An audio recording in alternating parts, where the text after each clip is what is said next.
Hi, welcome to today, and we're talking Speedlight and my favorite accessories.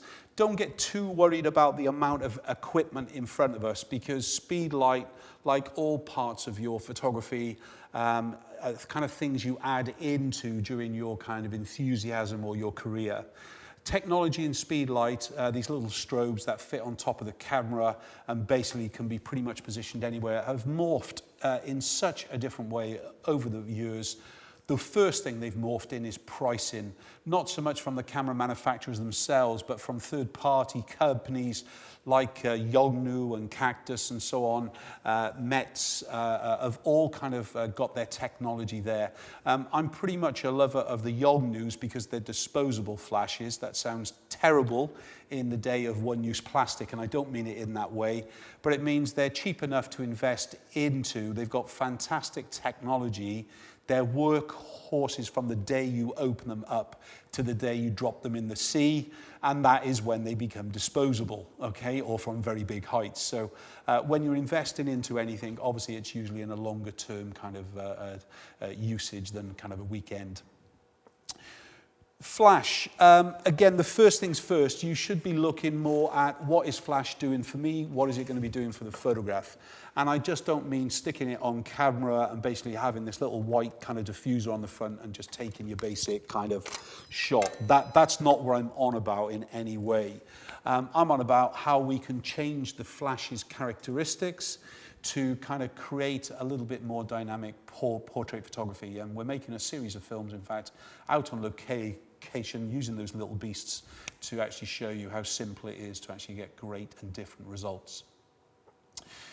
Speedlight, again, invest wisely to begin with. So even before we start to talk about the accessories, by investing into something that you can afford and something that you can afford to add into will technically in the long-term effects be more beneficial to you, because once you find your way, once you've found what works for you in your style, in your creativity, then you can probably then upgrade, if that's what you want to do, to the most newest, most expensive stuff, if that does for you. But I'm a pro photographer, and basically I do it as cheap as I can for as long as I can, but the most consistent results I can. Okay, so accessory-wise, obviously when you buy a Speedlight to begin with, you're going to have different options for the different kind of turns and the tilts, as well as the kind of the bends. So we can do all that. Obviously, a Speedlight by design, it's designed to perhaps shoot towards you directly with very little or no diffusion. The Speedlights, the more expensive models, even in the third-party models, you've got an option to zoom the actual flash itself, and we've covered this on lots of films, and we'll cover it again and again, I'm sure. But today, you know, even the simple accessories like the drop-down diffuser here, or you just saw a sneak preview of the bounce card, so I can use that. So they are accessories, but they come with the actual flashes themselves. Probably if you're going to use more wide-angle kind of photography, in other words, you're just looking for a little bit of fill, a little bit of touch instead of overlighting itself, the first accessory is the free ones or the inclusive ones, because obviously there's no real kind of expense going on there. But even things, if your flashes don't come with little white cards like you just saw, a piece of white card with elastic band will do a job. It might not do the job that everybody wants it to do, but it will do a job. So the first accessory is the accessory that comes with a gun. Know how to use it and learn it well. Second accessory is basically another flash gun, in fact, and a flash gun that will talk to the flash gun you have. This is when we start to talk about this flash as either a master or a controller. Even a Speedlight, like we're seeing here, can act as a controller to fire another flash, and within the settings of this Speedlight itself, I can actually tell it not to fire. And by doing that, of course, it basically will just say, hey, you over there that I position 10 feet away from the client, fire now, please. The benefit of having a master that controls another flash at a distance will be that you can change its power from the actual camera position or from the Speedlight itself to then actually tell that flash to either fire or not fire, or to increase its power or to decrease its power. So again, in the accessory world, another flash gun that will talk to each other is you're going to be your best accessory, and guess what? The next accessory is another flash gun. Okay, so by design, I use the rule of 3. In other words, I like 3 lights at hand at any one stage, even if I don't use any of them. I always want to actually be able to be creative with that light. So in other words, this one is going to tell this to fire as either a separation to light a background or light a product. This might be, because it's a soft light, it might be what is going to be the main light onto the subject and so on. And this might be just used to either control the others or bounce off to the ceiling to give us a big wash of light. But whatever, one of the accessories to invest into is flashes that talk to each other. Then I suppose if you're wanting to use this third flash as well within your creativity, the next little kind of thing to buy would be either another flash, surprise, surprise, or a true controller. So this is a master, it's a controller, it means it doesn't have a flash, and it will just make these fire. So it says flash number 1, or A, fire now at 1/3 power. Flash in group B, fire now in TTL mode, please, plus 1/3. And whatever I set on here, it will tell these little ones to actually kind of perform themselves and things. So the first thing is, as I said, is use the accessories that we get with it. Secondly, it's to invest into another flash gun and make sure that one can control the other. Second is going to be add yourself in a third flash gun. And then the fourth part will be looking at a controller of sorts. Once we're there, we can pretty much forget about investment into more flashes until you need another one, of course. And let's face it, as photographers, we always need something else. Yeah, that's what keeps the world of photography alight, I suppose. But yeah, so what else are we going to do? Accessories. I touched about this one here, and a softbox, without a doubt, would be a really good investment.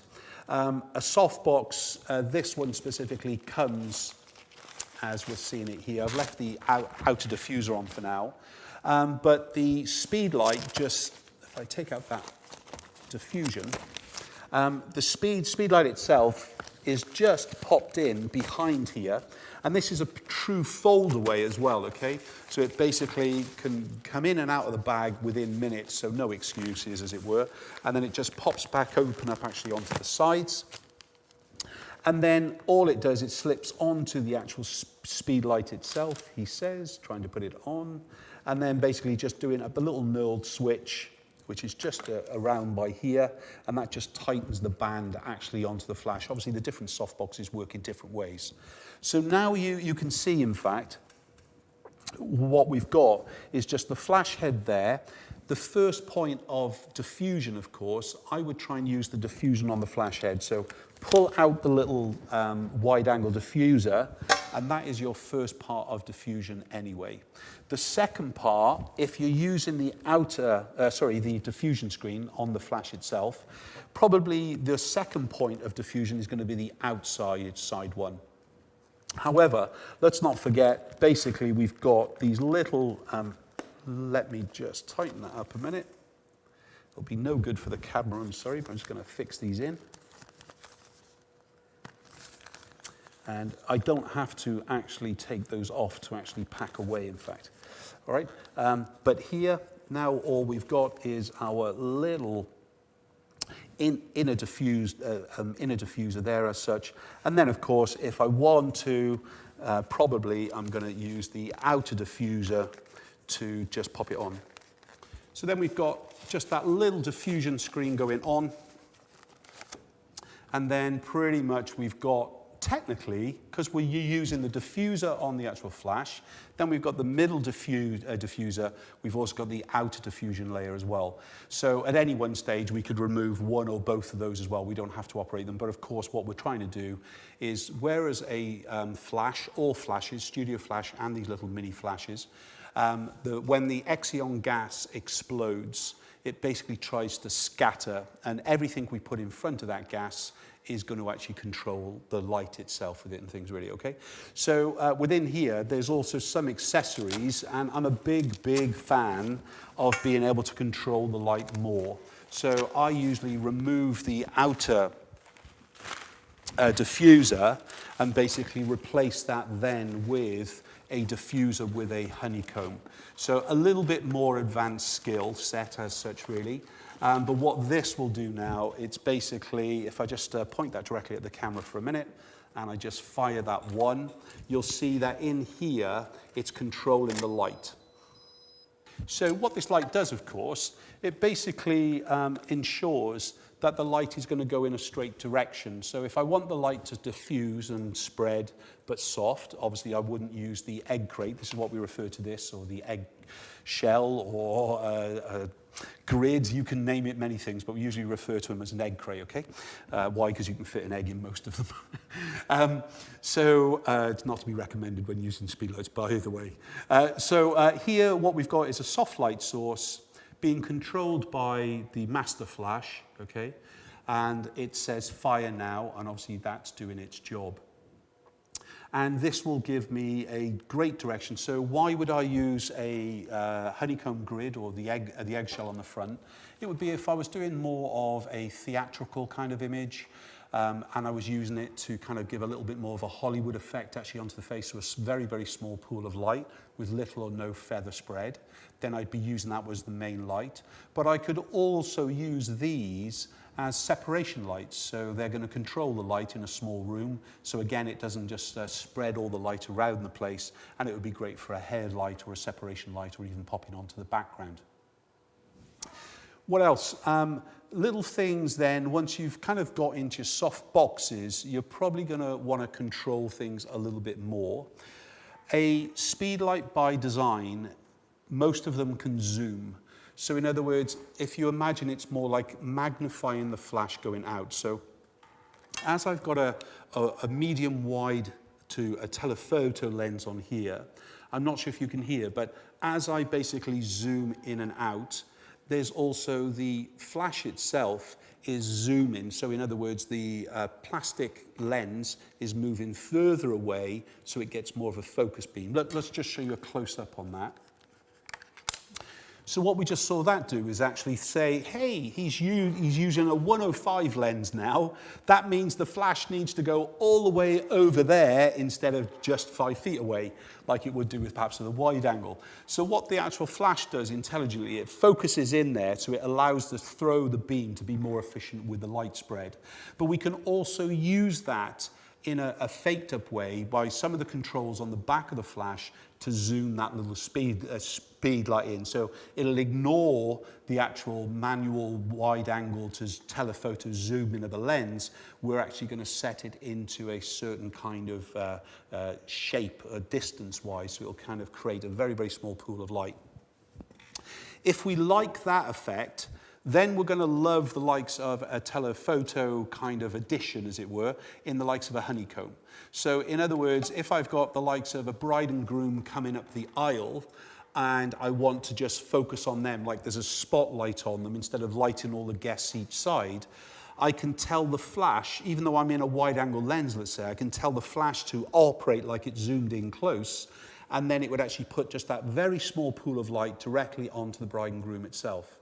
If I want to make that even more controllable, I could use the likes of a honeycomb. And these little honeycomb adapters, they come in loads of different shapes and sizes and so on with it, okay? But they're easy to fit onto the Speedlights through either the likes of straps, or they can even pop inside of a softbox and so on. So again, depends on what you've invested. This is a Honel. You know, this is MPC 1, as it were, but there's around about a dozen of these in different sizes as well to allow the kind of the different variety. So to use this, I would basically, first of all, take off the outer diffuser, unless I wanted a soft light. Then I would obviously get my strap, whatever is the reason, the product that I use and however it attaches, and just attach that onto the Speedlight itself. And then obviously attach our honeycomb grid on the front. So now that is working just the same way as our egg crate does, but just in a smaller size. Obviously, if I want to add the diffuser back on, I could either take off here, pull out my wide angle diffuser straight away, pop the little card back in, and pop that on. And then I'm done. Okay, and in the same way, if I wanted to have the outer diffuser, a real soft light, a bit more like a softbox here, this kind of thing, I could obviously, then I'll just take off the strap, put my wide angle diffuser back on, put my strap back on again, and then I'm back into my honeycomb grid. So technically now, that's a softer light source than we just saw, but it's a directional light source because the grid is actually going to fire. So that kind of gives us a little bit of an insight into the first accessories that we need. Once we're there, I'd basically start to look at some little gel packs. They're quite cheap around. See if there's any kind of sample packs of gels that you can get online. Some of the gel the companies you can send off for one of their different lighting colors, especially some of the stage companies and things really. You only get a small swatch, but it's usually big enough to go over a speedlight anyway, so it's a quick trick. One main thing though to remember when you're adding anything in front of the light, yes, is that thing's going to be very hot. You might not realize it, but that is going to be red hot. And if that plastic is going to touch that lens too often, you're going to end up with either a a red colored flash or a blue colored flash, depends on what sticks to the front.